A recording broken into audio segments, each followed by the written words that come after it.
Kung may talong nuggets at potato nuggets, gagawa rin tayo ng Opo Nuggets. Opo, tama po yung narinig nyo. Opo Nuggets. Nuggets nyo ba? Galing kay Boyet NG ng Q-Mart itong upo na lulutuin ko. Kung Sabado pa niya binigay ito, eto na lang yung natitira kaya lutuin ko na lang pero ibang putahe naman. Ito yung nagayat-gayat na sa palengke yung binigay niya sa akin. Sayang naman kung hindi maluto kaya ginawa ko, hinugasan ko. Pa ako natitirang kalahating carrots dito kaya ilalagay ko na lang din. Hiwa-hiwain ko lang muna ng ganito at lalagyan ko na rin ito ng sibuyas. Nasa inyo na mga kaliwan ko ano pang gusto nyong idagdag, pwedeng giniling na karne. Pero subukan ko muna yung walang halo para alam ko kung masarap o hindi. Para hindi masayang, Ojiva. At wala akong bell pepper kaya itong siling panigang na lang ang ilalagay ko, Ojiva. Yan na lang kasi ang mga natitirang pangsangkap dito sa ref ko. Kaya yan na lang pagtsagaan kung ilagay pwede naman. Sa manual ko na food processor nilagay ko na lahat. Pero paunti-unti muna kasi hindi niya kakayanin yung maramihan. Ayan, katulad nito, kaliliit yung kailangan para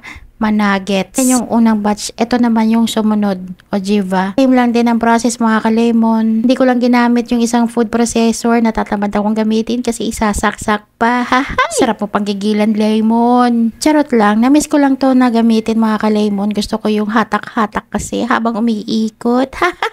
At natapos ko na yung last batch mga kalemon. Ilalagay ko na ulit to sa mixing bowl ko. 7 tablespoon na nilagay ko itong harina na may timpla. Bale, meron itong onion powder, garlic powder, paminta, asin, harina at cornstarch. So, kulang yung nilagay kong paminta dito kaya dinagdagan ko pa ulit. Tapos, nilagyan ko lang ng isang itlog. Ojiva, napakarami niya mga kalemon. Lagyan ko pala to ng cheese mga kalemon, hindi napakita dahil hindi naman pala nag-play yung video. Kaya yung box na lang pinakita ko, yung Eden. So, tapos na mag-mix-mix, ready to fry na. Bahala na kayo mga kalemon kung ano pang gusto nyong idagdag dyan. Ganyan ng pampalasa, dagdagan nyo ng oyster sauce, pwede. Basta bahala na kayo. Ang aking nilagay lang dyan ay isang cup ng pagmamahal. Hahay! Kung umabot ka na sa part na to, ibig sabihin nag-e-enjoy ka sa bagong recipe ko. Kalimutan mag-follow, like, and share. At pwede rin kayo mag-comment, magbigay din po kayo ng suggestions. Kung kapwa kita content creator, mag-iwan ka lang ng bakas, babalikan kita. Legit, ikaw lang babalikan ko, wala nang iba. Hahay, charot! At ito na ang finished product mga kalemon. Ojiva. Sana nagustuhan nyo itong Opo Nuggets para sa mga tipid mami and vegetarian mommies na katulad ko. Subukan nyo na rin.